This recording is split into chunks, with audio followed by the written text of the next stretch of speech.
Hi everybody, Rob here from the Oyster House Boys. In this very short video, I want to just introduce you to some of the presets that I've made from the Moog One.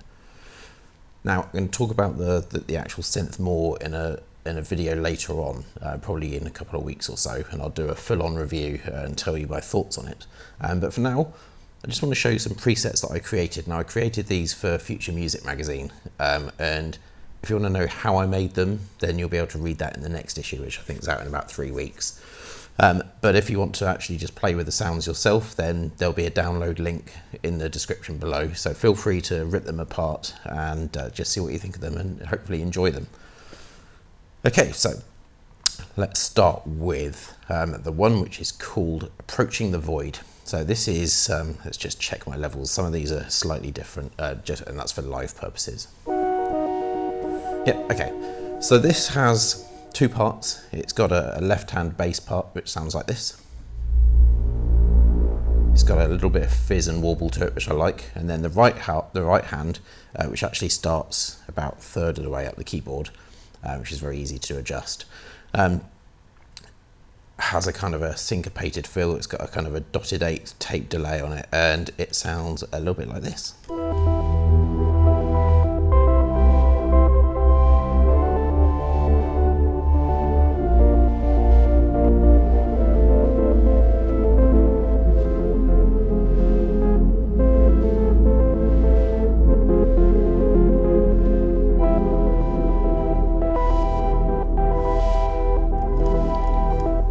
Hear that there's a little bit of high end comes through if I use the aftertouch. Just that little bit of noise and kind of the cut-offs open just a little bit more there. So do that again. Okay, so this is the 2 parts. One's called Synced From because it kind of reminds me of those kind of Nils Fromm vibes.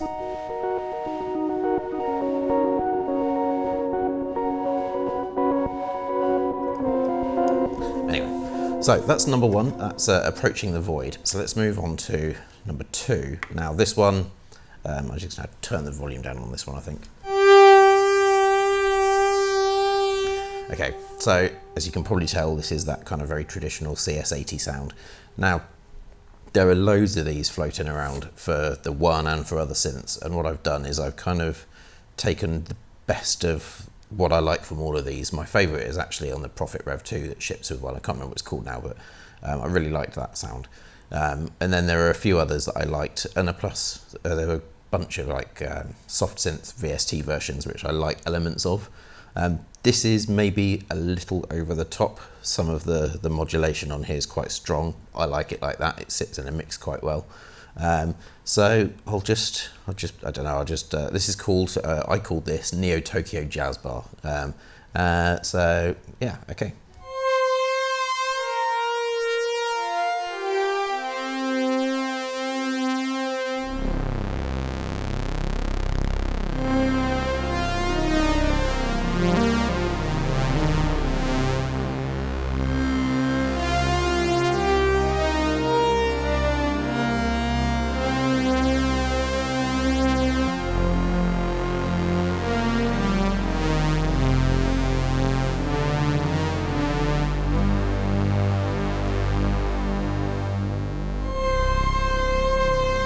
And the XY pad opens up the filter.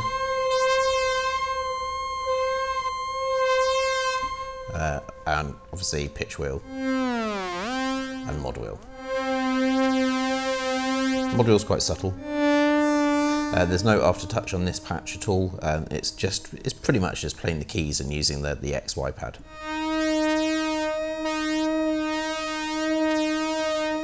Generally, when I'm using this patch, and I play this patch more for fun than for actual kind of pieces, I turn on the XY hold and then I can set as much kind of buzz and fizz as I want. Just let it play. A bit less, a bit more, lots, and so on and so forth. Okay, let's just turn that off and go to the next one. Just adjust my volumes again. So this was my attempt at making that kind of aggressive, raspy Oberheim sound Obviously the OBX can do all sorts of sounds, but this is kind of like that. It's unison mode, and it uses all 3 oscillators, which is maybe not particularly Oberheim-like, but I think it sounds great, so no, I won't do that, sorry.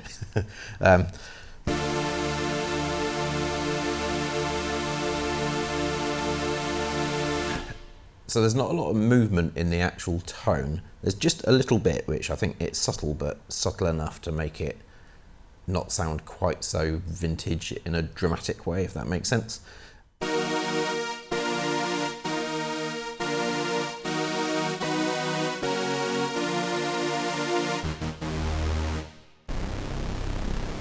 Quite a lot of sounds on a synth as kind of thick as this can sound a bit muddy and thick and not quite so pleasant down the bottom end, but actually this one sounds great. You can also hear that's perfectly in tune. There's no kind of drift across the keybed, and that's the latest firmware for the Moog One. It's resolved all those problems. Some people are less sure about some of what it does behind the scenes when you're calibrating, but actually I've found that I've not done there's a, I can't remember what it's called, but there's like a system where it self-adjusts and it makes like I guess it's some kind of like XML map of the tone from all the different oscillators. I've not had to use that because I think just by default the tuning is far more stable. Just a note on that, digressing slightly from the presets that this video is really about, is I think sometimes people forget that synths, especially analog synths like this, are quite dependent on temperature and humidity fluctuations. So if you're in a stable room, then you'll probably find like this that your tuning will be better and more stable. If you're in a room where you've got central heating lots on half the time, or you open a window for a day, you might find that fluctuates more. And that's no different to guitars. Leave a guitar in a different room for a bit and it will be less stable because the wood is just fighting against the truss rod a little bit, which is why it's usually good to have musical instruments in a stable temperature and humidity environment. Anyway, sorry, that was a bit of a random tangent. Okay, so let's move on to the next one. So this one, I'll just set my volumes again. This has elements of being both kind of synth-like and almost mellotron kind of like vibes. So it's got that kind of flutter. So let's just, I don't know, I'll just play something. Or play something badly.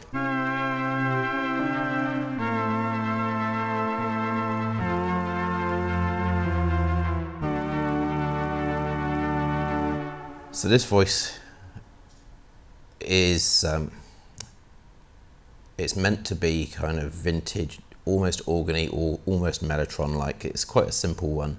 It just uses one oscillator, and it's just kind of a nice, kind of a sweet tone. It's just kind of, it's good for melancholy parts. So it's got kind of that feeling of kind of sweetness and sadness all at once, which I really like. And then there's a good old kick drum. So let's just adjust the volume here.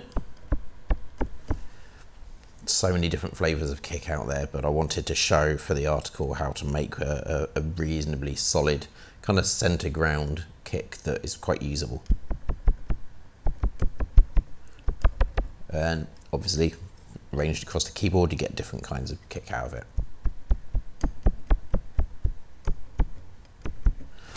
So again, it's simple, so a single oscillator, it's mono unison mode, so you get a little bit of extra kind of girth.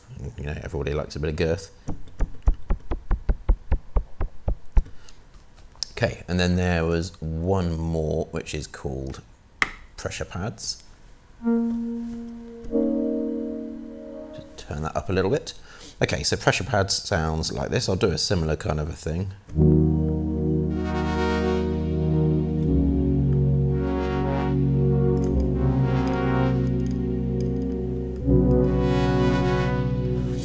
So you can probably tell what I'm doing there. It's very simple. Again, this is a 3 oscillator with a bit of ring mod and a little bit of noise as well. And all I'm doing is using the aftertouch to open up the filter.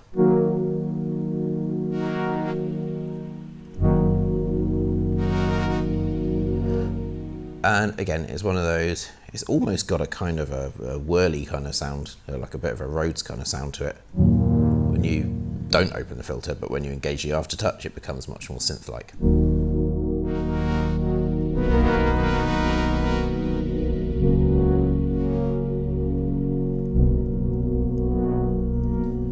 Okay, so please do feel free to download these and play with them, rip them apart and see what I did.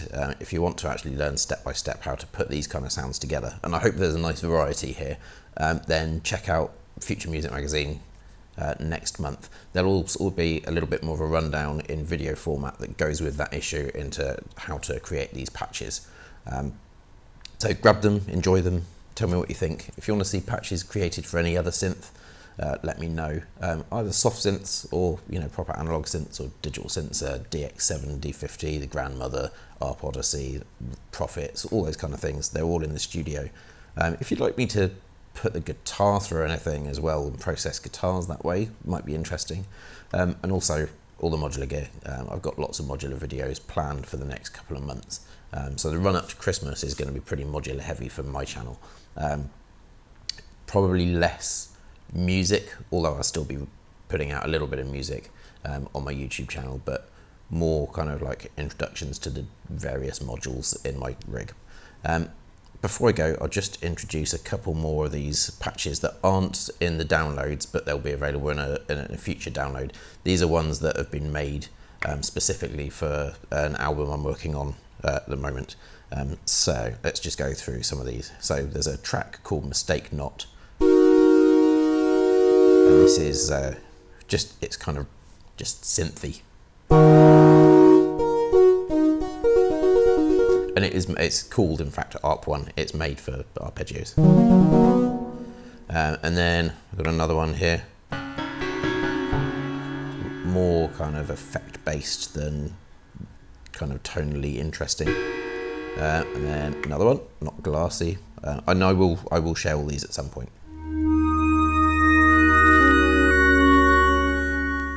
This one's Mother Plucker. I like this one a lot.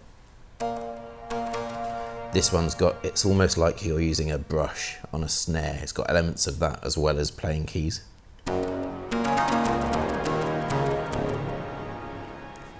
It's a sort of thing that it's just kind of fun and nice, and it sits in the mix really well as well.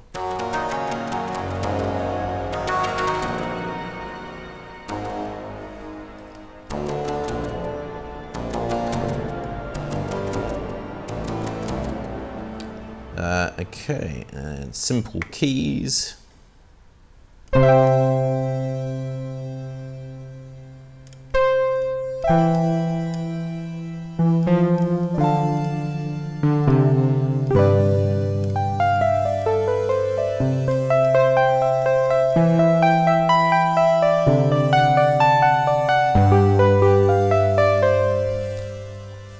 Like that one, it's got that kind of fizzy high-end thing going just subtly in the background.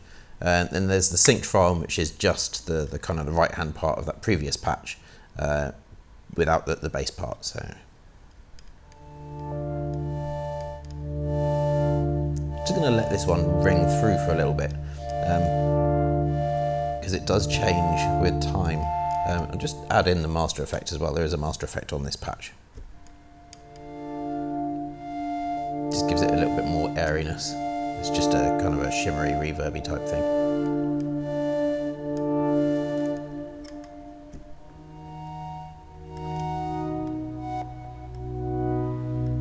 Okay, so please do the whole like, subscribe and everything. It really does help. This is a new channel, so anyone that's kind of enjoying what I'm doing, if you could follow along, that'd be amazing. It just helped me massively. Please do leave a comment and tell me what you like or don't like, or what you'd like me to do differently, if there are different camera angles that you prefer. If you don't want me to talk to you and you just want to look down at the keyboard, that's absolutely cool. Just let me know. And again, topics, ideas, anything like that, please share. And I'll see you all again in the next video. Thanks very much. I've been Rob. Bye-bye.